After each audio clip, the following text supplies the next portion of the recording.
There are two ways to conquer and enslave a country. One is by sword, the other is by debt. John Adams. Country is left holding a huge debt, and it's such a huge debt they can't possibly repay it. So at some point the economic hitmen go back and say, you owe us a lot of money, you can't repay your debts, so give us a pound of flesh. Sell your oil real cheap to our oil companies. Vote with us on the next critical United Nations vote, or send troops in support of ours to someplace in the world, like Iraq. And in that way, we've created this empire. On the few occasions when we economic hitmen fail, as I described in Secret History of the American Empire, what happened to me with Jaime Roldos, the president of Panama, and president of Ecuador, and Omar Torrijos, the president of Panama, I failed with both of these men. I was not able to corrupt them. In this corruption, incidentally, my job, everything I did was legal. It shouldn't be, but the forms of corruption we use are totally legal, so I wasn't doing illegal activities. When I failed to bring them around, to get them to accept these loans, to get them to put their countries into servitude, then I knew that standing right behind me were what we call the jackals. And these are people who overthrow governments or assassinate their leaders. And both Jaime Roldos of Ecuador and Omar Torrijos of Panama were assassinated by CIA-sponsored jackals because I failed to corrupt them. Our efforts in Africa and across the developing world are to give countries a better choice than they've been receiving. So we're on the road offering infrastructure finance that expresses our values, so finance that is transparent, that's inclusive, that's sustainable, infrastructure financing that has high labor standards, high environmental standards, and infrastructure finance that mobilizes our private sector, which is our key competitive advantage. For too long, countries have not had a choice. They've had an opaque, coercive, and extractive model of infrastructure finance, and that's why we're out to compete, because we think we have a better product. If you have been following my videos, I often talk about the economic hitman John Perkins. John Perkins wrote a book revealing that the U.S. would make loans to developing nations that they could not pay back, and then use that debt as leverage for the U.S. to gain the natural resources from that nation. If the presidents of these countries refused, then they would use brute force to coerce the leaders. China has something similar to this model called the Belt and Road Initiative. These tours to Africa and South America in terms of promoting the Build Back Better world to counter the Belt and Road Initiative. Can you share a little bit the level of interest to this program from the countries that you visited? And why has there been a holdup? Because the promise was that it will be launched early this year. Yeah, I'll say there's been enormous enthusiasm in every country we visited: Ecuador, Colombia, Panama, Ghana, Senegal, the DRC, parts of the Middle East, Indonesia, Thailand, and other parts of the world. And the reason there's so much enthusiasm is that countries do want a choice. For a long time, China has been the only game in town for many of these countries. And in many cases, they have buyer's regret. The loans that have been made to these countries have often been very opaque. They have non-disclosure agreements. They have termination clauses. They have confiscatory collateral arrangements. They're extractive in many cases. In the DRC, for example, this is a country that's rich in minerals, over $20 trillion in critical minerals, but this is a country that's rich in minerals, over $20 trillion in critical minerals, but they've not seen the schools, the roads, the hospitals, the bridges they were promised. And so we're offering a different way with, as I say, high standards for transparency, inclusivity, development impact, local development impact, and very, very strong attention to the labor market impacts and environmental standards. And, so we're mobilizing along with our G7 partners, and we are going to launch early this year. You should see very soon a list of flagship projects that will exemplify exactly what Build Back Better World is all about. The DRC is the Democratic Republic of the Congo, and you heard the man, 20 trillion in minerals. This includes diamonds as well as cobalt. When Dodd-Frank was written after the 2008 financial crash, which Gensler helped write, it included for U.S. companies to hire auditors to ensure that the minerals imported from the DRC were not blood diamonds.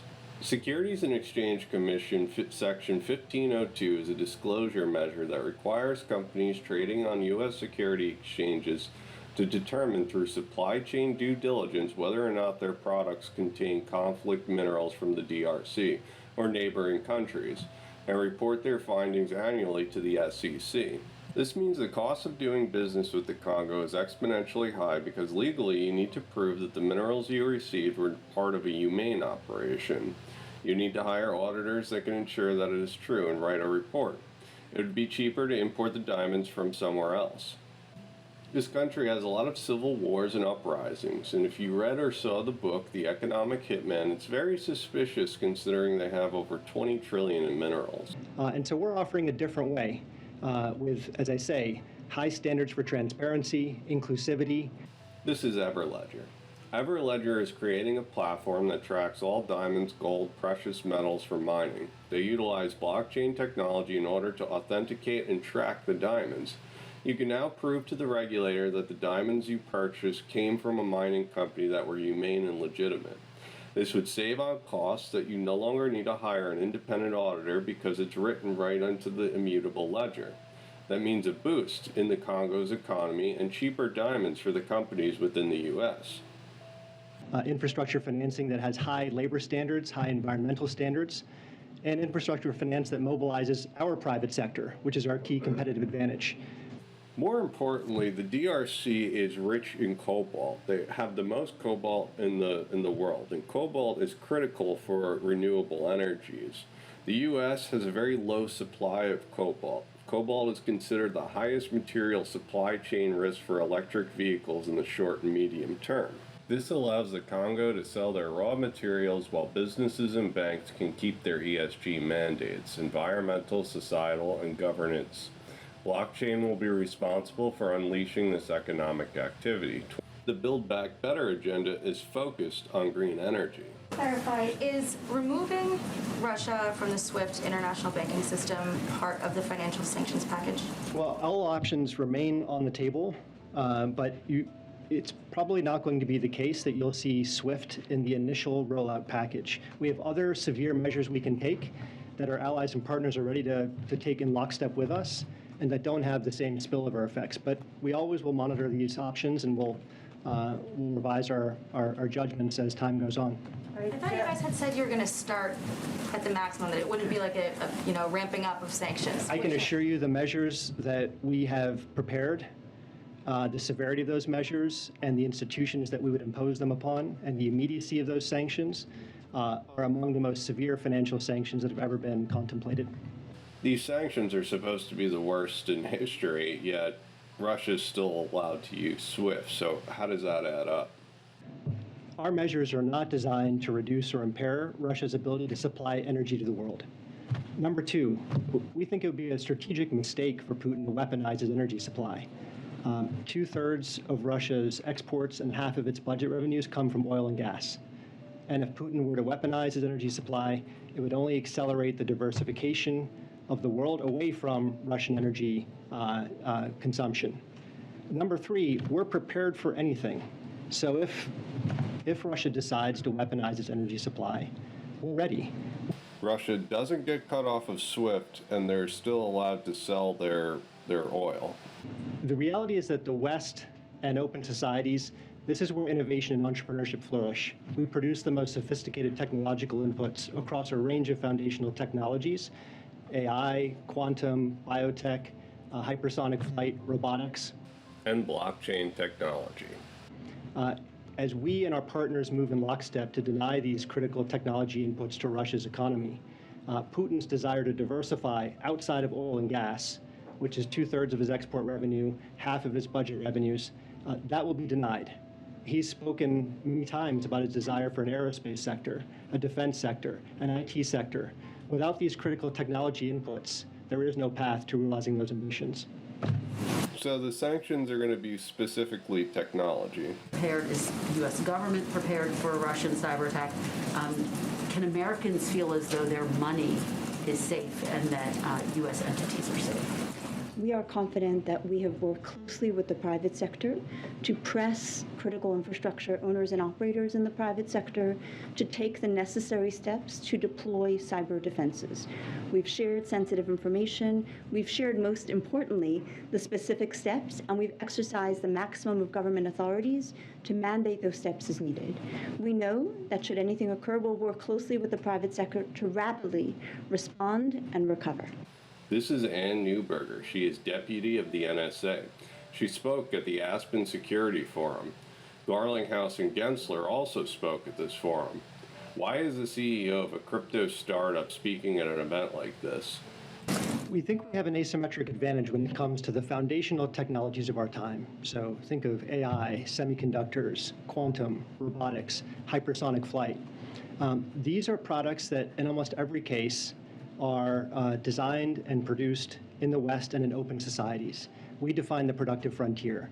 So there really is no ability for Russia to replace or compensate for the denial of these inputs from anywhere else, including China.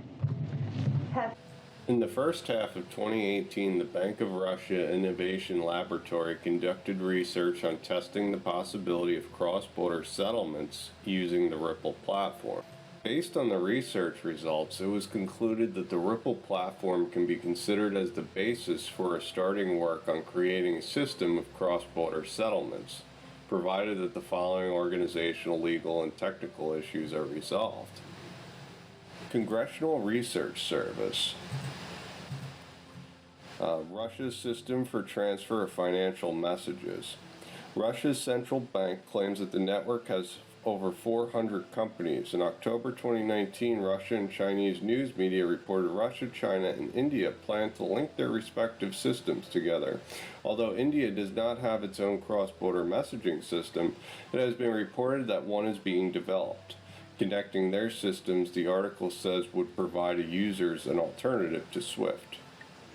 Yeah, if I might, I'd actually like to address two potential hazards.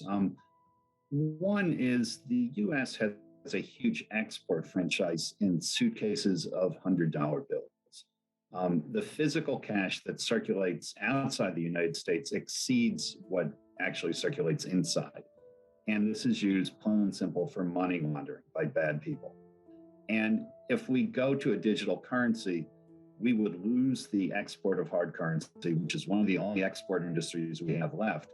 And we would have a very difficult question about what to do with the inbound suitcases. You know, do we put El Chapo onto the national blockchain, or the Friends of Putin, or all these other folks who are carrying these suitcases around? And I think the slow movement of the US in this area is because this problem is so obvious. And it's, you know, I think the US, for this reason, will be the very last major country to go down this road, but inevitably will have to. So one of the largest exports of cash is for illicit use. Now, the issue, though, with negative interest rates, I think, is the 800-pound, gorilla, the elephant in the room. There have been long-term demographic changes that have pushed interest rates to zero or even below zero in most of the major market economies. And just to summarize very quickly, it's really the fact that major countries like China and India that used to be poor are now middle class, and they save very differently. They don't have lots and lots of children. Instead, they save for retirement the way that Western market economies have for a long time. So there's a much greater supply of savings and lower interest rates. This is not going to change anytime soon. And in fact, negative interest rates will probably be the norm in most of the world for the foreseeable future, for the rest of our lifetimes. You can't pay negative interest rates with physical cash because that yields zero and people put it under the mattress. With electronic money, the central bank can erase 2% of it or 3% of it every year. This would be deeply unpopular, but it's also unavoidable. I think negative interest rates are not only here to stay, they're going to get more negative. And governments, just because of supply and demand in the capital markets, will have no choice but to find a way to pay negative interest rates. And this really implies that all money will have to be electronic. So there are many very interesting other issues about surveillance and convenience of payments and so forth. But I think the negative interest rate question trumps all of them, that even if none of those problems existed, we would be doing this anyway because of the need for central banks to let interest rates go negative in a way that people wouldn't fight back against with, hoarding physical cash. Central bank digital currencies, CBDCs, are going to be integrated into crypto asset networks. Crypto asset networks are going to work side by side in between of these central bank digital currencies. We're moving to this future because the Fed has no choice. Negative interest rates are real. If you were to invest in a 10-year bond right now, you would lose to the rate of inflation versus what the bond actually yields. So CBDCs allow deep negative interest rates, and that's where we're going with all this. We have to go there. Some pretty strange things are happening. What are your thoughts? I'm going to go out on a speculative limb here, but I think this is orchestrated. I think Russia is supposed to get sanctioned, and then we see SWIFT get hacked. I think we are in a process for migrating from SWIFT to RippleNet. It's of more importance to community that innocence should be protected than it is that guilt should be punished. John Adams. Thanks everyone, I hope you enjoyed the show. Please tell me what you think in the comments below. If you like these videos and wish to support my channel, please consider joining my Patreon.